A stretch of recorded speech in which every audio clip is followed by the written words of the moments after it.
Hearts and Hardos, we are back. Let's get it. Spinny, you're in a car, dude. What's going on, bro? Yes, sir. Got a little hoop session after this Oh, on okay. the south side of the cities coming from St. Olaf. So, traffic-wise, didn't make sense to go to the studio before coming back here. So, you get on the road, Spinny, today. On the road spinning, huh? Pre-hoop sesh Yeah, spinning, huh? let's go. All right. Well, Love I it, think we love, should just baby. get right into this. We're actually going to finally talk some MLB today, and we got a lot of NBA stuff to talk to. So let's hear from Jack and get right into it. Let's get it.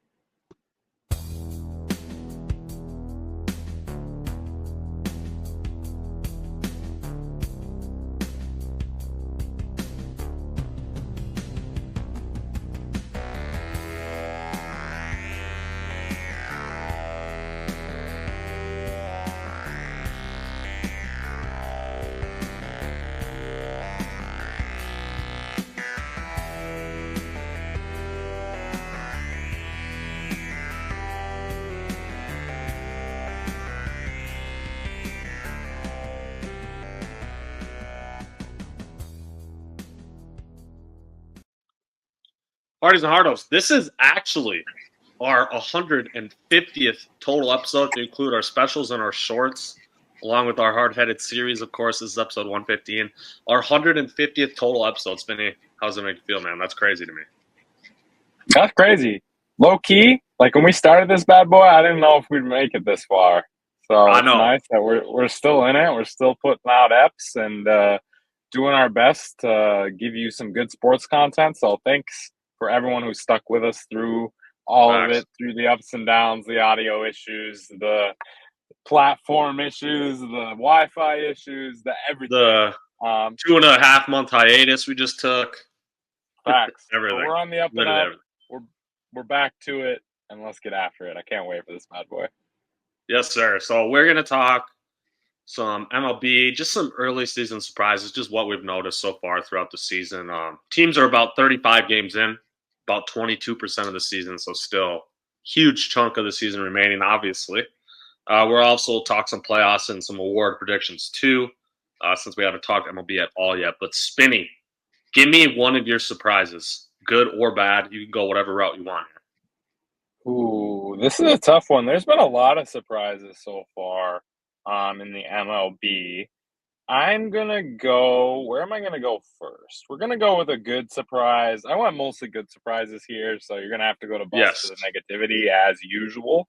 Yep. Um, Okay. Classic. Tyler Soderstrom, Yeah, he's been Athletics balling. first baseman Yeah. outfielder, 23 years old, so super young guy. 280, 9 home runs, 25 RBIs, 23 runs scored. Man's been on an absolute tear. The Athletics have multiple guys in the hitting lineup that are actually looking good. Obviously, they're still not good with everything else in their whole team, but everyone's young and they're looking like they're building. So that's cool. And he's one of the guys that I feel like's been balling out the absolute most this year. 23 runs scored and 25 RBIs. It's almost 50 runs responsible for in 25 games, which is pretty crazy. Yeah, Jacob Wilson, their rookie shortstop, he's been balling out too. He's batting over 300, and those are their two biggest players and two biggest reasons why they're 20 and 16 actually above 500. Believe it or not, it's been this far into the season. I mean, the way Wilson's playing, even he could even potentially be a rookie of the year candidate here for sure. I will go. I'm gonna tie both these in together because Pete Crow Armstrong for the Cubs has been balling. He's 271 batting average, could get that a little higher, but he's got 28 runs scored already, 9 home runs, 26 ribbies, and he's got 12 stolen bases already. So a huge reason why the Cubs are sitting at 22 and 14 on the season. Tremendous start for them. They have the best run differential in the MLB, and they have 3 players, Pete Crow Armstrong being one of them, with 9 bombs already. They already have 3 guys with 9 bombs, which is just insane to think about. So the Cubs / Pete Crow Armstrong was a big surprise to me to start this season. But again, they actually have some good quality players, and some of these young guys like Pete Crow Armstrong are balling out. So I guess from that standpoint, it's not really a surprise. Like Kyle Tucker's on their team now, obviously. He's known to be a freaking monster. So it's no surprise that he has 9 home runs. But these young guys. We'll see if they can keep it going for the Cubbies. Love that. We'll talk about some more of that later as well. We'll talk some Really? more of this guy later. But Wilmer, the Killer Flores, baby. You're not shouting out Wilmer Flores. Out of here, man. Yes, I am. I'm shouting Bruh. this man out. What's he up to now? Balling this year. Now, not balling in all kinds of departments, right? Still only hitting 240, slugging 424, OPS 710. So not absolutely killing it from that perspective, but 7 home runs, 31 RBIs, and 15 runs scored. So again, in the almost 50 runs responsible for, 7 home runs, top 5 in the league in ribbies. And San Francisco, he's been kind of the leader from the emotional perspective for them this year, which is fun for him. Hype God. So we're going to shout him out from that perspective. Spinny, hard as hardos. Just know Spinny's only shouting that guy out because he's on his fantasy team. All right. That's cap. Wilmer has seven home runs through 35 games. That puts him on pace for the 35 to 40 home run range. Man's only ever had 23 home runs in his career. Yeah. So we're looking at a season where if we're keeping the pace that we're at now, for him to be much above his averages. Yeah, that's actually a great point. Couple pitchers, Spinny. One of these used to be your dude in fantasy. I don't think you have him anymore, unfortunately, because now he's finally breaking out. So from a prospect standpoint, it's not a surprise he's finally hitting this peak. That's Hunter Green. Has been absolutely dogging it this year. 55 Ks already, Spinny, on the season through 7 starts. 2.53 ERA, 0.82 WHIP, 4-2 is his record. He's been killing it. Another pitcher is Hunter Brown, top prospect back in the day for the Astros. He's finally putting it together. Start this season 5-1 with 49 Ks, 1.67 ERA, 0.88 WHIP. So 2 dudes with absolutely high amount of Ks and 0 walks, basically. 2 guys just absolutely killing it.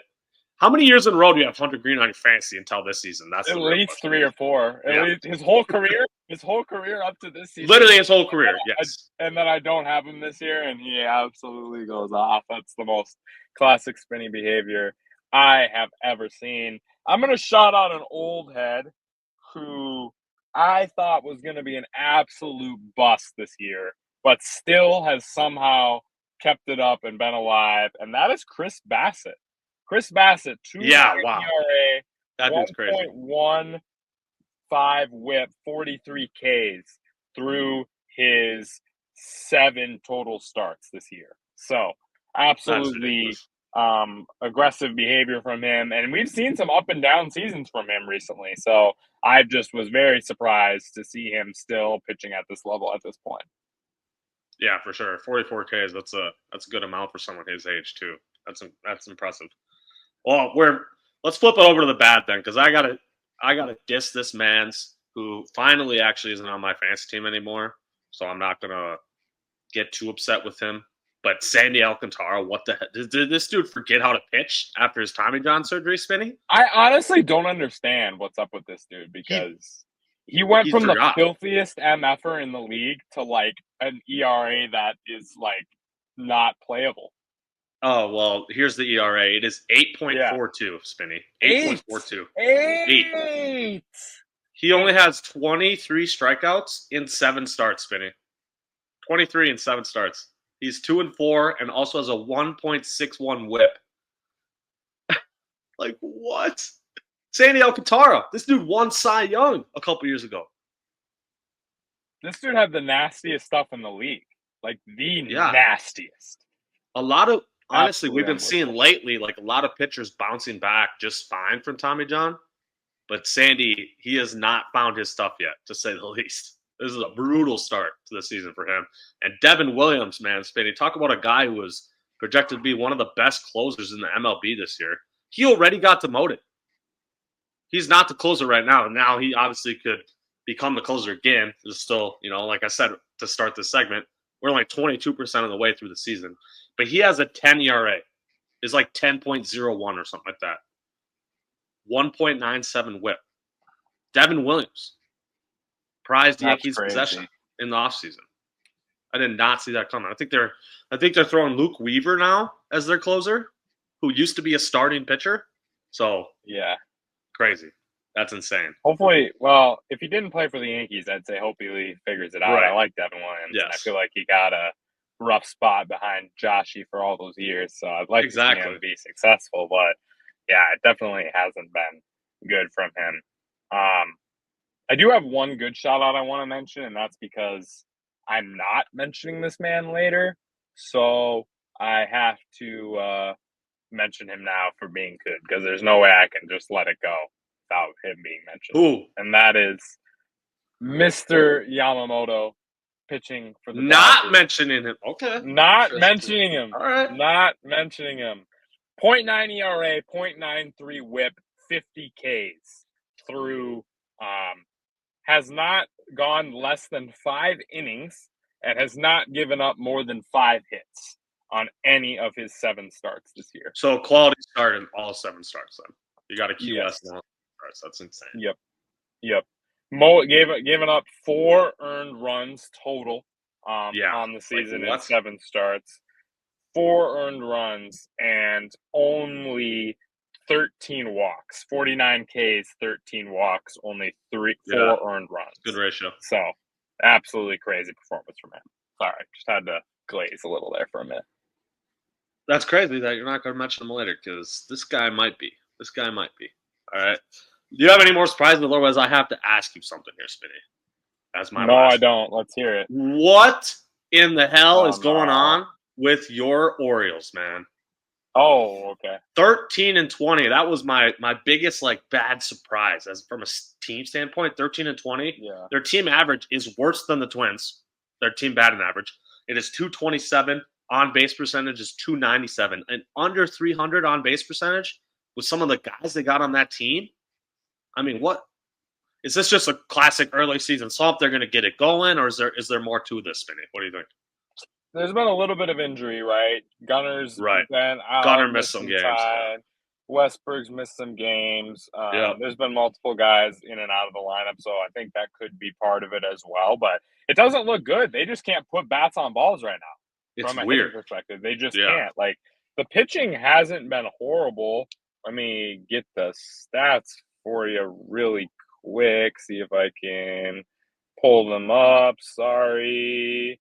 Oh, man. A total staff ERA of 5.43, which obviously not good, but multiple guys, Zach Eflin 3.0, Aiken 2.81, Sagano 3.0. So multiple pitchers on their top of their starts list with good quality starts. It's just been a couple. Charlie Morton, 27 innings pitched and has a 9.75 ERA. His age is finally hitting him.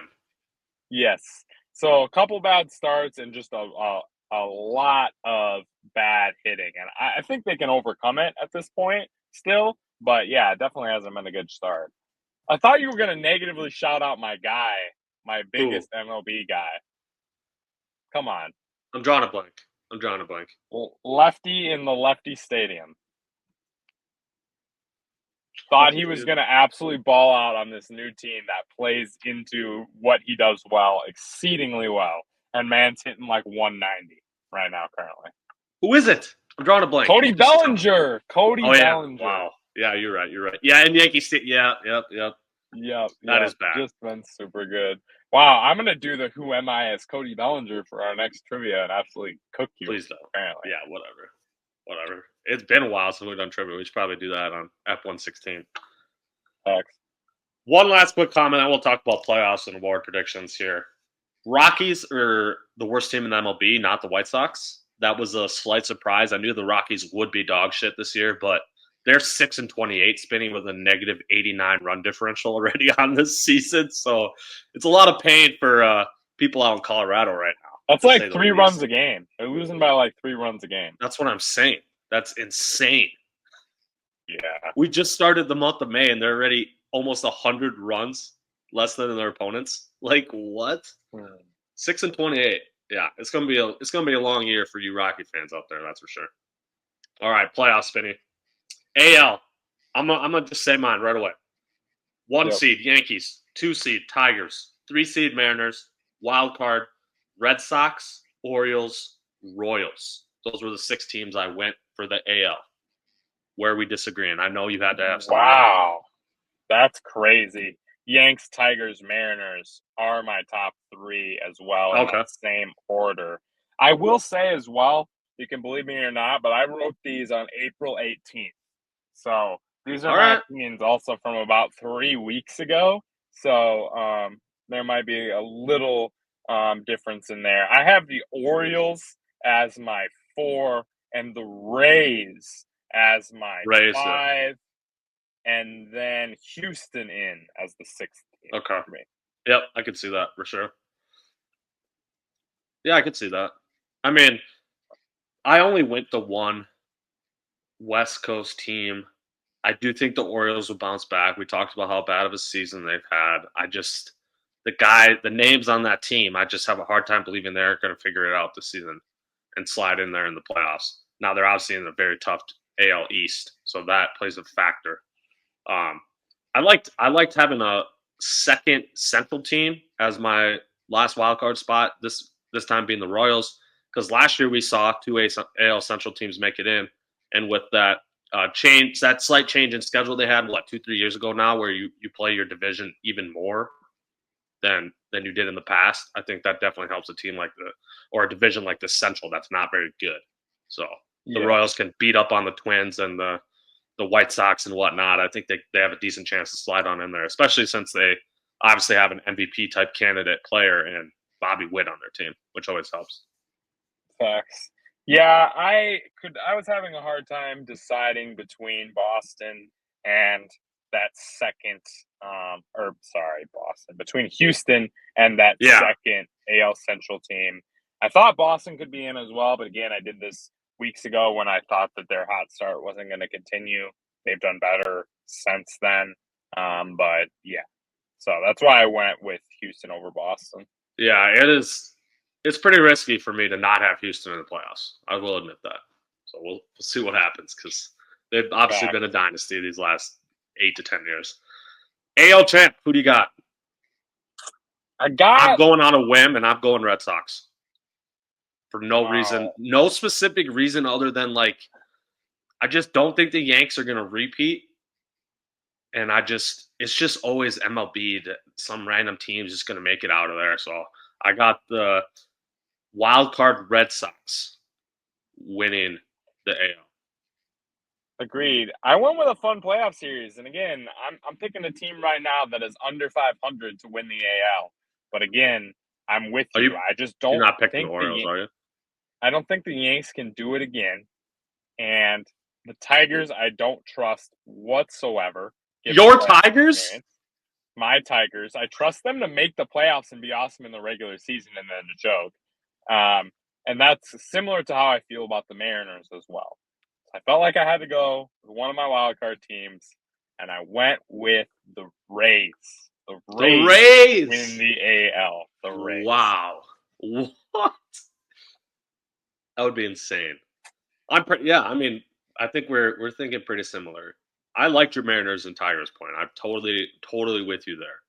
So, wow, the Rays. Mariners could be interesting if Kirby comes back and is at the level that Kirby was. Because that, if they can get that, that's kind of an X factor situation for them, given how good their staff would be then. So, I would trust them more in those type of scenarios. And Bryce Miller, too. Yeah, and Bryce Miller. But I don't trust a single pitcher outside of Scooble on the Tigers. Yeah, that's a good point. I mean, Jack Flaherty, potentially, but I guess. Maybe. I definitely don't expect the season that he had last year, this year. No, yeah. Yeah, for sure. NL, Dodgers, Mets, Cubs, wild card, Padres, Phillies. I took a little surprise here. Diamondbacks is my last wild card team. They are not in the playoffs as of now. I went crazy here, I got to admit. All right, let's hear it. I really think this is gonna happen. I go Phillies, Dodgers, Cubs, similar Okay. to you. But the 3 wildcard teams, I think, I don't know if this is even possible or if it's happened before, but I just think these are the next 3 best teams in the entire NL. I really do. So I just had to pick it. We're going Giants, Padres, and Diamondbacks. And 4 Diamondbacks. teams from the NL West in the playoffs. I almost debated that. I really did. I just like make your case. Make your case. who do you not like their season performance so far from those 4 teams? The only one I think you can pick out is Arizona, and I put them in purely from the perspective of another pick I have later and backing that one up. And I think that in order for those 2 things to be true, in order for one thing to be true, they both have to be true. They have to make the playoffs, yeah. A big reason I went with Arizona. I just love their. Well, now they have Corbin Burns on their team, right? Yep. They have a legitimate one. They have Merrill Kelly still. They have, why am I drawing a blank? I'm not on an obvious name. They have a good top 3 of their starting rotation. Then they have guys like Corbin Carroll. And Zach Gallen. Zach Gallen, there you go. Don't know why I forgot his name. Zach Gallen. They have Corbin Carroll. They added Josh Naylor, who's been killing it this season. They just got guys like Eugenio Suarez. He hits nukes all the time. Obviously, he's not a batting average dude, but that's a threat to knock in runs at all times. I mean, they just got guys. I just really like their team. I had to put the Mets in there though because after adding Juan Soto, I just think that team's really good. So I threw the Giants out of there. I knew you were gonna have the Giants on there because that's always your NL team for some reason. I don't understand. You love the Giants. The Giants are listen. The Giants are the Tampa Bay Bucks of the NL. They're ass, and then they win the World Series. It's just what they are. They just have these miracle seasons where they have a pretty above average pitching staff and their batters put something together and they figure it out. It's been my whole life. There's been so many examples of Giants teams like this. And I just get vibes like that. Yeah. Brandon Taft also 3.7 ERA. Taft ERA on the Diamondbacks, so he's been performing well as well. Yeah, for sure. Obviously, again, the Mets not making the playoffs looks pretty bad right now and pretty unlikely. So we'll see how that goes. I mean, they made the NLCS last year, and they added Juan Soto to their team. So, yeah, I had to have the Mets in there. I mean, one thing we know is for certain about the NL here, the Dodgers are well on their way to winning another division title. I will never not pick them to win the NL West. I don't care how good those other teams are. They've won it, 8 years in a row now? They will win. They will most likely win the NL West, I mean. Yeah. All right, Spinny. NL champ. Who do you got? I feel like this is very predictable. I feel like I've been leading all my takes. Are you going D-backs? The Giants, baby. The Giants. You're going Giants. Giants are the NL. Giants Rays? Giants Rays. Well, I hate to be that guy, but I'm going to be that guy, Spinny. I am picking the Dodgers to repeat as the NL champs. And as World Series champs, I got Dodgers over Red Sox in the World Series. Shohei Ohtani gets number 2. I don't care if that's over Rays. Giants over Giants? Rays. There we go. Are winning the World Series. There you go, Hardee's and Hardos. It's just vibes, baby. I just feel it from them. They're gonna go through a little tough stretch in May, June, late May, early June, and people are gonna be like, the Giants are done. They're blah blah blah, and then they're gonna get hot in the end of June and mid July and just be nasty going into the playoffs. But what? Aren't their World Series years even years though? Not odd years? Aren't they odd years? Or they odd years? I'm pretty sure they're odd years. Not that matters at all. That was already how many years ago, but just... I'm pretty sure it's odd. No, you're right. It is 10, 12, it is even. 14. It is even. Yeah, yes. 10, 12, 14. Yeah. Well, hey, it's been 10 years, so maybe they'll start a new... That's an even number, right? Maybe they'll start a new one, and it'll be every odd year now. It'll be 25, 27, 25, 29. 27, 29. Yeah. The Giants. Let's go. Spinny and his Giants, man. I'm going to laugh so hard if they don't even make the playoffs. Same with the Rays. Hey, but we got Hardy's Hogs. You got to respect that take, man. At least he didn't take a basic answer like me, but I felt like I had to. Their team is so freaking loaded. I thought about Dodgers Yanks is obviously very possible again. I almost did that again, but I was like, screw that. I'm not picking the Yanks again, so I'll just take the Red Sox. Whatever. Yeah. Awards: AL MVP, back to back. Judge. Aaron Judge. Yes. Somehow he got better. I don't understand how that's possible, but he's playing. Is man better still now hitting like 425? Yeah, he's hitting above 400. I just don't know how. Yeah. Why are they pitching to him still? I don't understand, but whatever. It's getting to like the Bonds treatment level. It is. That's what I'm saying. 100% is where they're literally going to start intentionally walking him all the time. Like, yeah, that's where we're at. If he can continue the level that he's at. Yeah, for real. It's crazy. Cy Young kind of leads into my Red Sox take here. Garrett Crochet coming out of nowhere to win this Cy Young. That's my pick. He started the year off strong too, so that obviously helps. You know who we're picking? My other AL Central team, the man Tark is getting it back to back. Cy Youngs. I could see it. That dude is nasty. Wow, Tark Skubal. Okay, Rookie of the Year. I had to go the route of a dude that started the season on the opening day roster again for the Red Sox. Christian Campbell is the route I went. But like I shouted out earlier, Jacob Wilson having a tremendous season for the Athletics. I think he's also in play here. Who'd you go for AL Rookie of the Year? Jacob Wilson is who I picked for the AL Rookie of the Year. Yep, I agree. I think he's probably the favorite right now, I would guess. I would imagine he's the favorite. He's got a better batting average than Christian Campbell. So, NL MVP. I'm going on a whim here. He's going to keep up his amazing start to the season.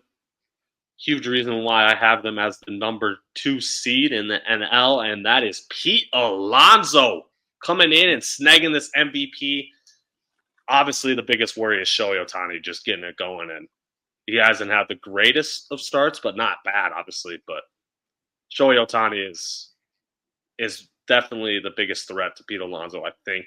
But I'm going Pete Alonso, and I feel like I know what route you're going here.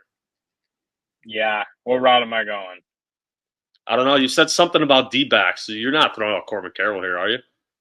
100% Corbin Carroll. I think there's a good chance he wins this thing. I really do.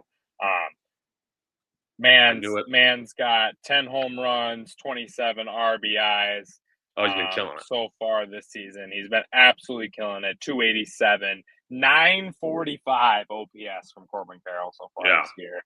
And that's not to mention all the stuff he does on the defensive end. Man's going to win his first MVP at 24. No complaints here, man. He's on my fantasy team, so that would be lovely. Rookie of the Year. I don't know how you pick against Roki Sasaki, honestly, for the Dodgers. I think he'll have good stats throughout the season, especially having all the run support he's going to get there. He started the season on the open day roster, which obviously helps. So I'm on Roki Sasaki, pitcher for the Dodgers. I went with Dylan Cruz. Dylan Cruz? Yes. All right. Now, I can respect that. His stats he's got to get it going. Has not backed it up, right? He's down to 197, only 6 RBIs. So we could definitely be wrong with that. But going into the season, I was confident in the man. So we're going to stick with it. Dylan Cruz, outfielder for the Nats. So that obviously, James Wood obviously must have hit the games limit then last year for the Nats, since I could see his name anywhere when I was looking at people's thoughts. So he must have. All right, Spinny, I have a couple Twins questions for you before we talk NBA. Did we pick the Cy Young? Did we pick the NL Cy Young? No, we didn't. What am I doing?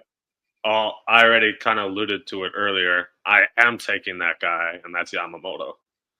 Again, kind of same argument for Sasaki, right? I just think the run support's going to be there, so he's going to be able to rack up wins. He gets a lot of Ks. That helps. And especially if he's able to keep this ERA really low, I mean, he's going to have insane numbers by the end of the season. So I'm going Yamamoto.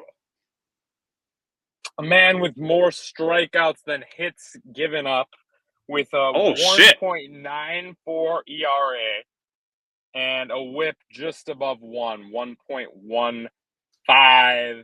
My favorite lefty, Jesus Luzardo, Luzardo, for get out of NL here. Cy Young. No. Yes, sir. Yes, sir. Again, going to have run support on a good team. It's been absolutely nasty so far this year. 47 Ks. Yes. 47 Ks and 41 innings pitched for him. Absolutely awesome. Man's killing it. Jesus Luzardo. Shit. Spinny, you just come on, man. He always gets in that midseason lull, man. All of a sudden, you're gonna look at his stats. He's gonna have a 4.5 ERA. I'm just telling you. Just be ready for it. I don't think you're right, but all right, Spinny. Twins. Obviously, we have not had a great start to the season. We started to pick it up a little bit here these last 2-3 weeks, getting closer to that 500 mark. Spinny, is there any hope for a turnaround this season? And by turnaround, I mean enough to slide into the playoffs. Or are we for sure looking at a back and forth season and maybe lucky to finish 81 and 81, aka 500?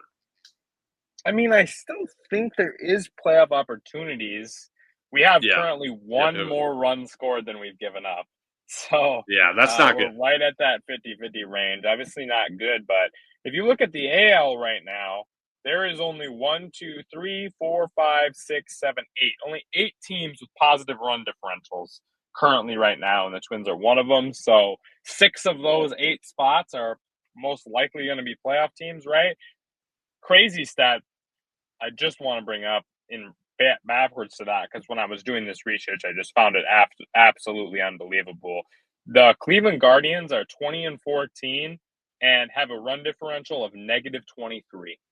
23 less runs scored in 34 games. So like 0.8 runs per game less scored and are 6 games above 500 right now. Crazy behavior. They must have lost like 18-1 a couple times. I don't know, That's man. the only way that would make sense. It's crazy. Angels lowest run diff at -64 and Baltimore at -55. But again, still alive in it. It's craziness. Anyways, I don't think the Twins have a realistic shot of actually turning it around and being relevant. But there is a little bit of hope. We have to hit the baseball like a team of hitters and not like a high school baseball team. And Royce Lewis back today. Okay. Royce Lewis back today. That will help. Getting the lineup back and figure it out. But we got to be better. The players playing got to be better. Yeah, for sure. Yeah, I'm pretty much with you. I think there is that slight chance, but with the Tigers being better, the Royals being better, the Guardians always find a way to hang around and be good. I do think it'll be tough for us to get back in the playoff hunt. But I don't see why we couldn't, finish around 500 or maybe a couple games above, because we have the talent on our roster. They just haven't been performing that way thus far. Next question. When is it time to boycott the Twins and the poll ads, or is it not time? Or is that not this season? Because the fan attendance has been really, really low, like bad. I hope it keeps the lowest it's been in Target Field history.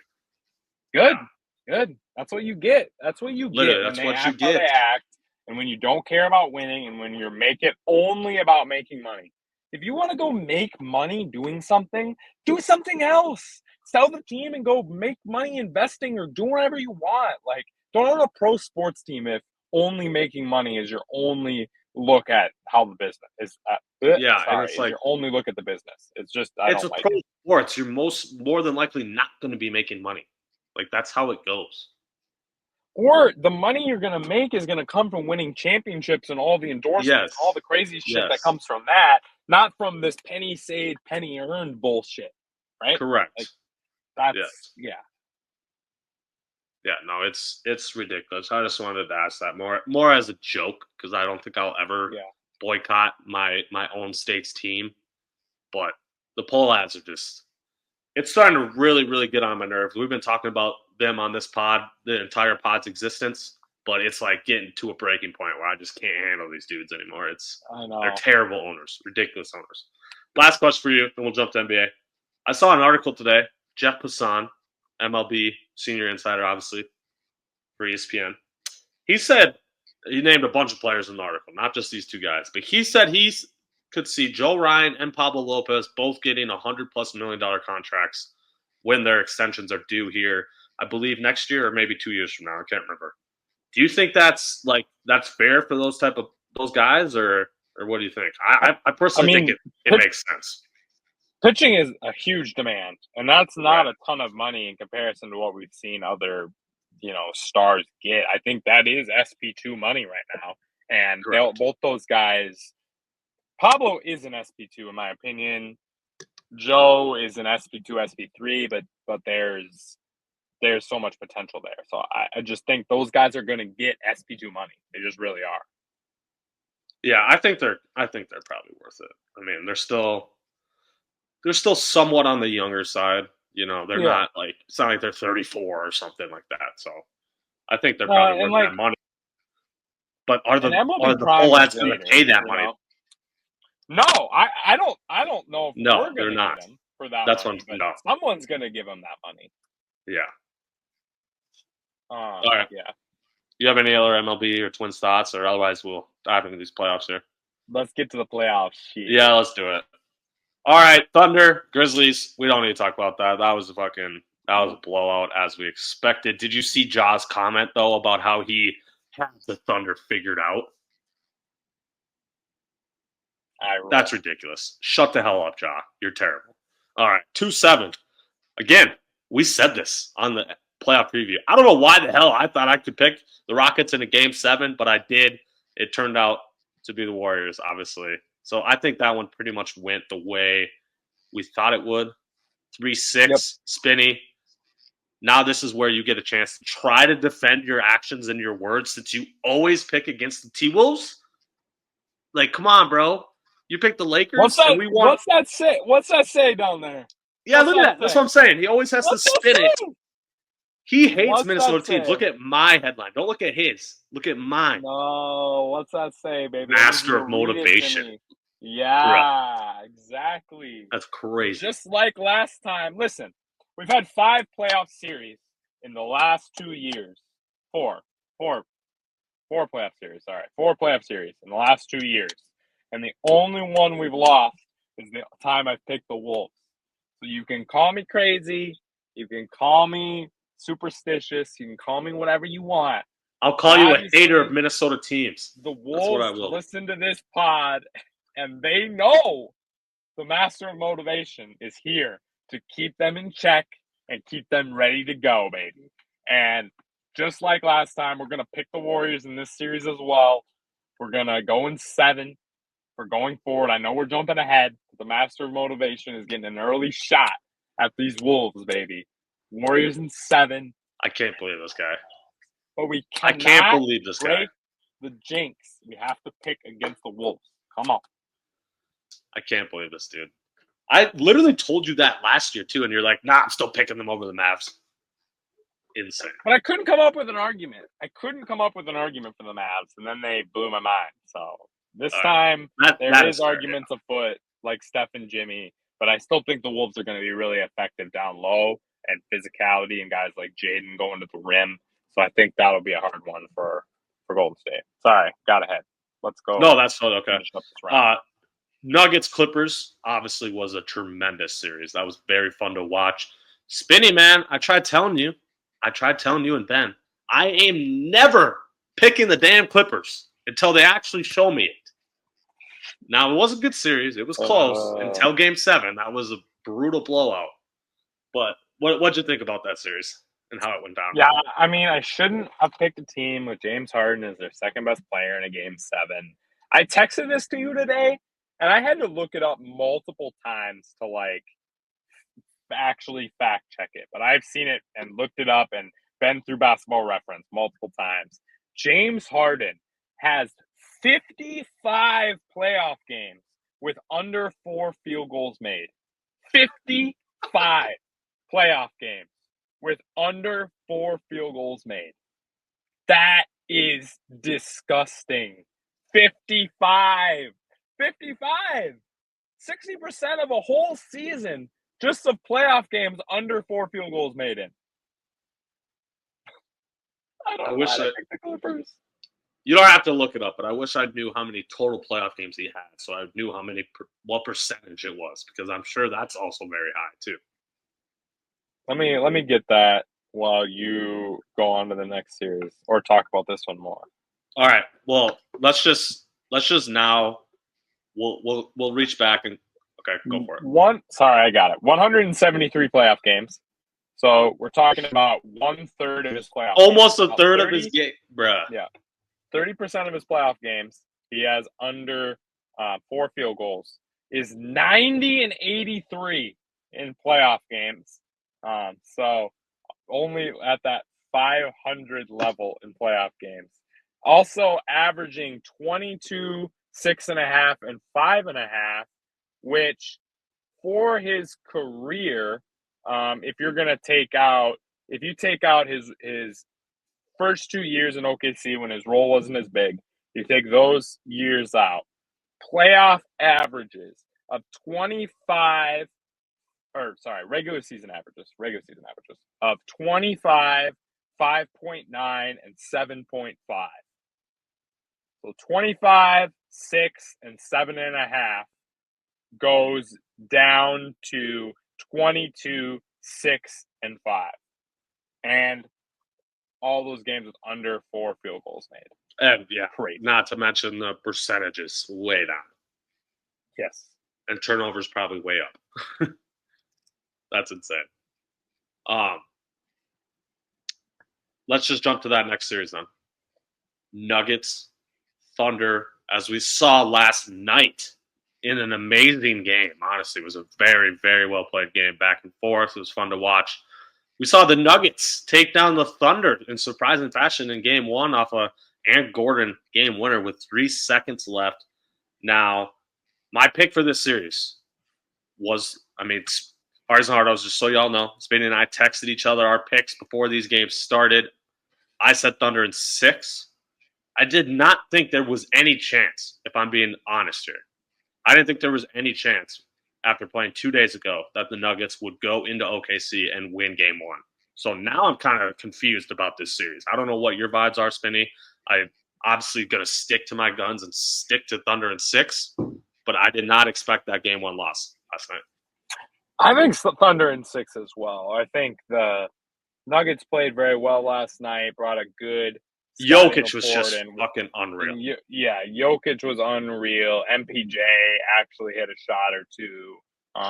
Jamal was inefficient, but came up big in the moments that he needed to.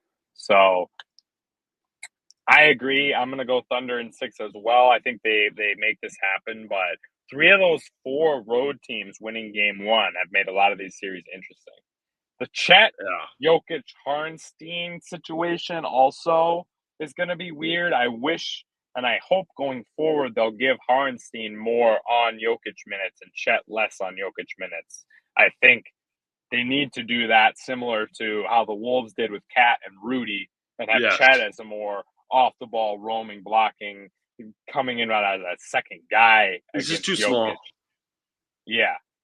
And I just think that type of thing is going to work better for them. So we'll see if that happens more going forward as well. Yeah. 5 fouls for Chet, 5 fouls for Hartenstein in Game 1. Yeah. Obviously, that hurts. Your 2 Jokic defenders in foul trouble the whole night. That doesn't help. Talking about Harden and his playoff dips, Jamal Murray, NBA history highest jump from regular season to playoffs in points per game. He jumps about 6 points per game.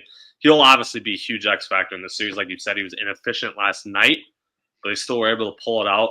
If he's able to have some of his Jamal Murray playoff type games, they could actually upset the Thunder and win this series. My biggest thing going in, though, is just they have so many damn Jamal Murray defenders on that team. It's insane. Yeah. They have Lou Dort. They could throw J-Dub if they really wanted to at him, but they have Lou Dort, they have Caruso, they have freaking Cason Wallace, and like I said, J-Dub. That's 4 guys at least that are really good matchups for Jamal Murray. So that was And like why I didn't think they could beat them. it's tough too because the Thunder played pretty well, right? Like Right. 105 more shots than Denver. They took 12 more threes and hit about 5% higher percentage than Denver. 33, 10, and 8. SJ. And Jalen Williams was 5 for 20, but everyone else was efficient. You know, Chet 5 for 11, Hartenstein 6 for 12, Dort 4 for 9, and then you threw in Alex Caruso 7 for 12 7 12, yeah. with 20 and 6. So like I don't see a lot of badness from OKC as well. Denver just kept it close and executed well at the end, and Jokic was unguardable, obviously. So the biggest thing was I think the Thunder going to win the series still. Biggest thing was rebound margin.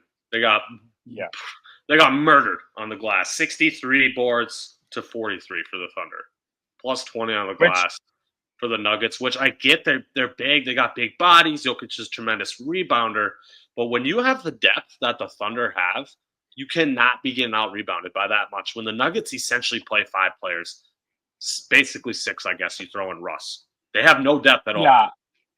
My biggest thing with that is that Hartenstein and Chet in foul trouble won't be as in bad as foul trouble going forward, and that's Correct. a huge part of the rebounding. Rebounded, yeah, that's a good point. Because Hartenstein 9, Chet only 6 boards, so yeah. Chet only played 28 minutes, Hartenstein 29.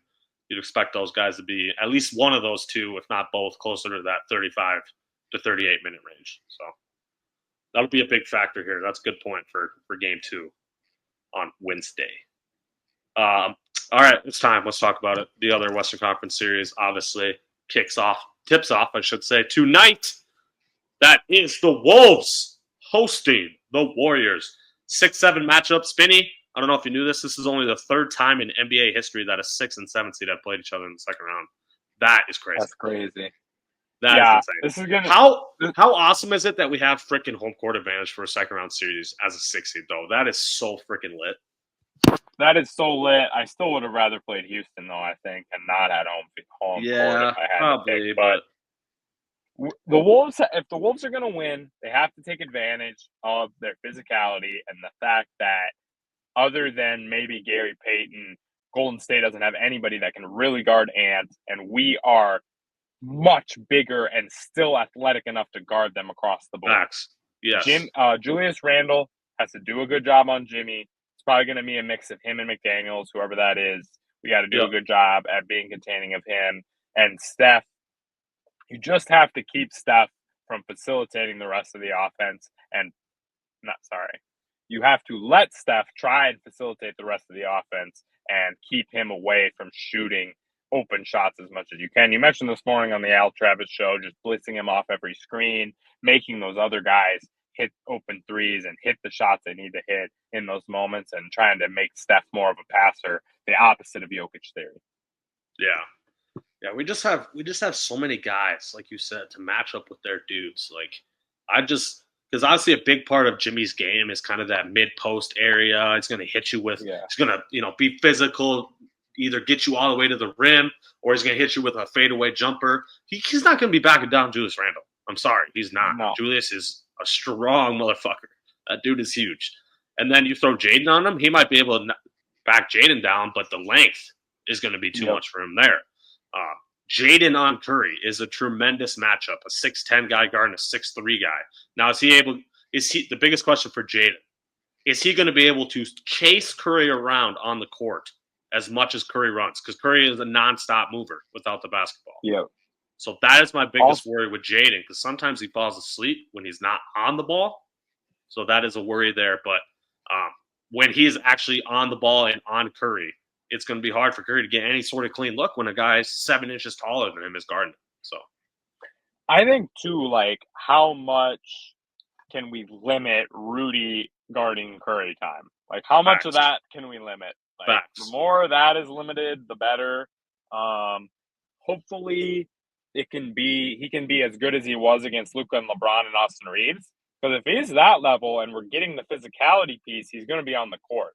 I'm just Yeah. hoping like it's not a situation like we've seen sometimes where we literally cannot keep his physicality and rebounding on the court because he can't guard Curry well enough. He can't. He's just getting toasted. Also, can we get locked freaking in, Rudy, from game one? That part Yeah, of yeah, it I please. want as well. Like, I don't want to see no 6 rebounds, 4 rebounds ass games. Like, that's ridiculous Well, to me. and a lot of it is the mentality, right? Like you could just see like he wasn't like just Yes. fully there. Like if you're getting Yes. 6 rebounds and that's it, but a lot of it's because you're switching onto the ball handlers, so you're on the perimeter instead of under the rim, and you're still Sure. doing a good job there, or you are just in foul trouble. So that's why you don't have a lot of rebounds. That kind of stuff's understandable. But there was so many times where like the loose ball would just be right next to him and he would just stand and look at it. I'm like, dog, get your ass on the floor. I don't I care if remember you're that 7 one feet. from game 2 where the ball kind of took a weird bounce and he literally Yeah, just turned and looked at it and it was like yeah. 3 feet away from him. And the ball took 2 bounces and And the then the Lakers Golden got it. State guy or the Lakers guy grabbed it. I was like, Yeah, what the are we doing? yeah. We have a motivated Rudy, which I mean, Yeah. he's playing Draymond. He has every reason to be motivated in this series. So that's And, the other and thing. Ant, Like that's why I just can't get over. I'm not trying to be a homer, obviously, with the take, but I can't picture the Warriors beating us when all of our guys are so insanely locked in on trying to beat the Warriors. Like Ant is an alpha. He is not worried about Jimmy. He's not worried about Curry. He's not worried about Draymond. He is going to go out there and show that he's the best player on the floor. That's what he did to Kevin Durant and Devin Booker. That's what he did to LeBron and Luka. And that's what he's about to do this series too. I just don't know if all of our guys being locked in. I don't know how the Warriors can overcome that. I just don't. he did it to Jokic as well. And to Jokic, like this dude is a clear alpha in the NBA.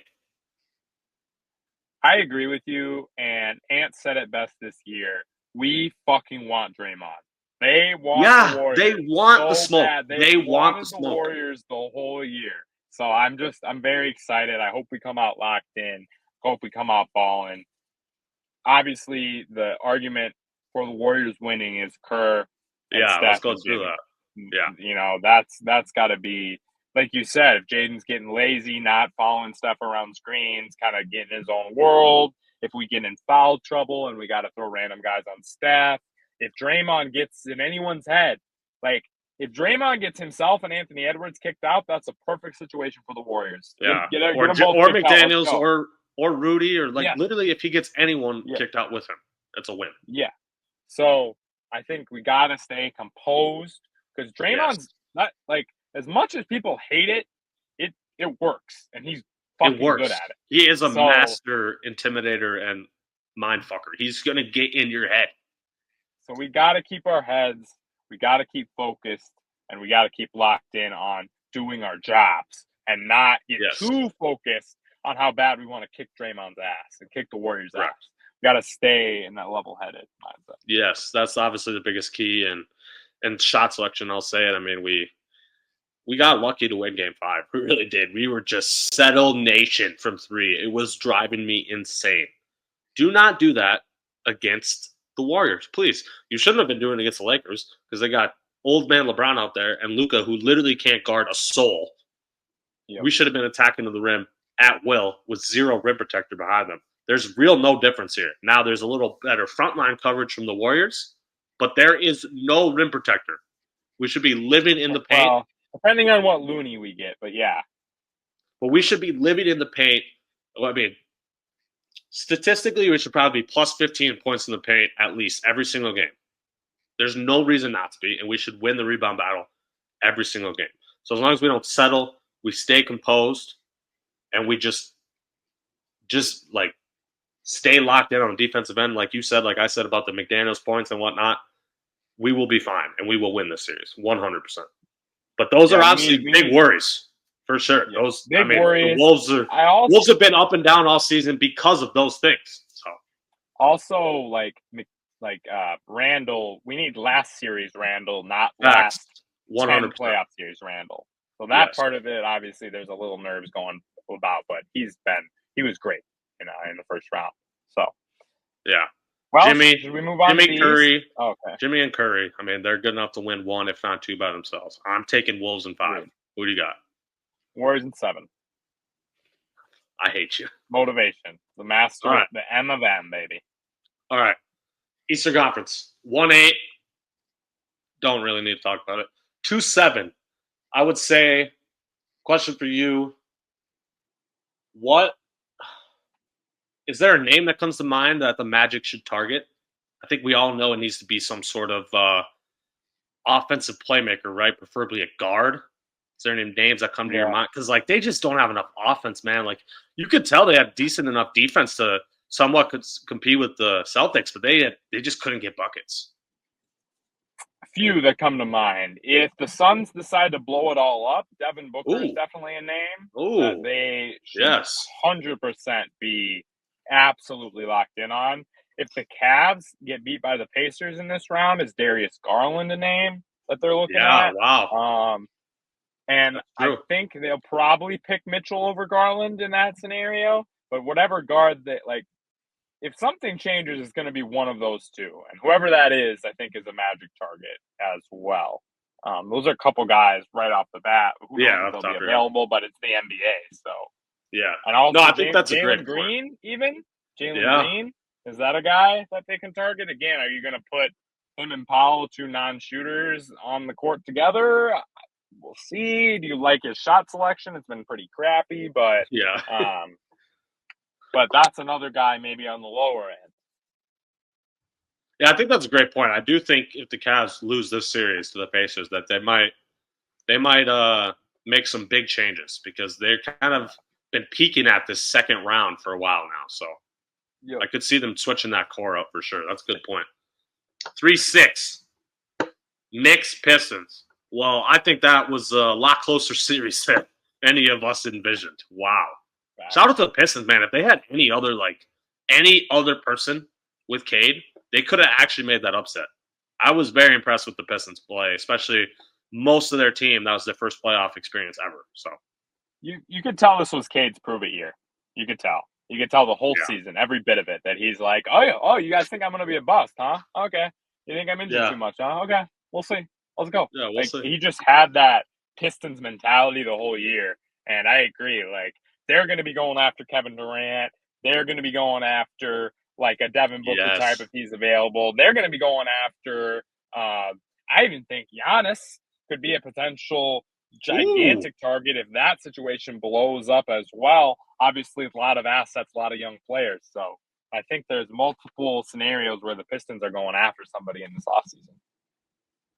Yeah. I mean, just get him somebody, please. Get him somebody. They did a good job getting Malik Beasley, Hardaway, Tobias, Dennis Schroeder, these vets that have playoff experience that aren't necessarily scared of the moment. They need those type of players on the team for sure. But they need another dude. Yeah. For sure. 4-5. Spinny, come on, man. Apologize to me. I said the Pacers. You have this insane belief in the Bucks. I just don't get it. I just had a belief in the Bucks to win this one round of a playoff series. That was it. That's all the belief I had. Their team is just so ass, though, dude. Like, yeah, and the Pacers, I feel so bad for Giannis. The Pacers alpha dog the Bucks. They really they did. They alpha dog the Bucks. Like, even if you want to talk about on paper talent, roster, whatever, the vibe was the Pacers being like, "Y'all fucking suck. We're gonna beat you." Like, we're that the was the vibe the whole time. Even when the Bucks were winning, that was the vibe. So credit to the Pacers. Yeah, that was insane. So is it time? Is it time for the Bucks to move on, for Giannis? Or let me rephrase that. Is it time for Giannis to move on from the Bucks? Because Giannis has been doing his thing. Yeah. Giannis will probably demand a trade. I can see it happening. The Bucks will never trade Giannis, nor should they, unless he asks out. You do not trade a top 5 player in the league. Top 3 player in the league. You don't trade them. I don't care if they're until they're 35 years old. Then whatever. But until they're getting to that age, you don't trade them. Your amount that you get back is never enough, and the winning level you're going to do in the near future is never enough. So you gotta try something. But I think there's a chance he demands out. OKC, Houston, San Antonio, and then I mentioned my dark horse Detroit, probably the teams you're looking at. Yeah, that would be insane. I did see a report that his preferences were, again, I don't know if there's any truth to this. His preferences were LA, Miami, New York, which would Yeah. also be insane. But no idea. New if York there's would be anything to that. crazy. You do a Towns and either one of OG and McHale, and then picks. And then you pair Brunson, the other between OG and McHale, Hart, Giannis, Mitchell Robinson. That's your five. That's crazy. Yeah, that would be crazy. Second round, we'll stick to the Pacers side of it then. Pacers Yep. and why am I Cavs. Pacers? Wow, can't believe I drew a blank on that. Pacers won game 1. Yep. I'm sticking to my Cavs in 6th pick that I had. I did envision one of the 2 home games for the Cavs being an L because of this Darius Garland injury situation. They Yep. definitely need him. I think they will bounce back and win game 2 here. But there's a chance the Pacers pulled this series off. They, like you said, they just have this alpha dog mentality and never back down mentality. They don't care who's in front of them. They think they're going to win. And when you think you can win, that's step 1 in winning. You have to believe you can win first. I'm gonna go Cavs in 7. I might have said 6 previously, but we're gonna go 7 given what I saw in game 1. Yeah, Agreed. I just think talent takes over at the end, so we're gonna go Cavs in 7. Yeah, I just little more getting others involved. I think I don't like Ty Jerome and Donovan Mitchell combining for over 50 shots. Agreed. They're obviously great players, but trying to get other people involved will just make them harder to defend.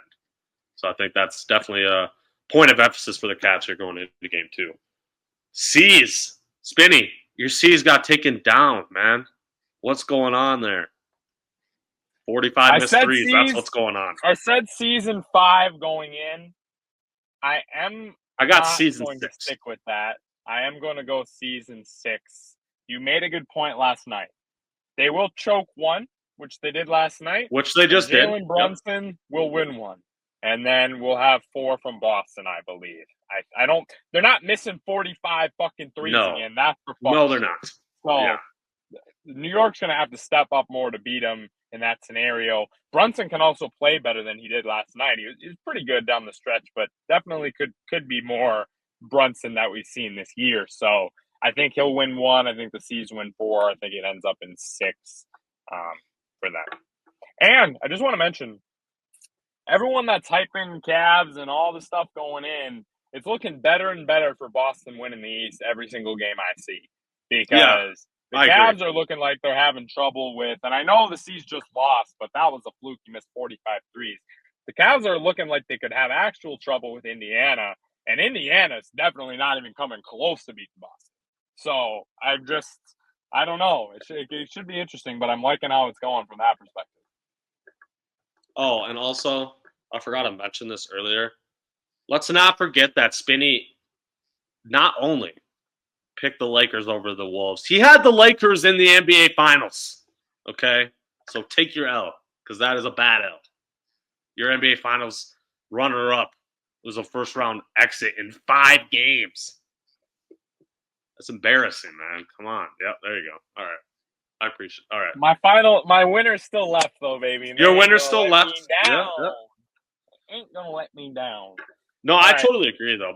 Me picking the Celtics has only been like more confirmed throughout how this is going. I just don't think you can win with basically 5 players like the Knicks play. Yeah. Like Phil Bridges played freaking 51 minutes. How is he going to have he's the Iron Man of the NBA. He's played how many straight games in the regular season?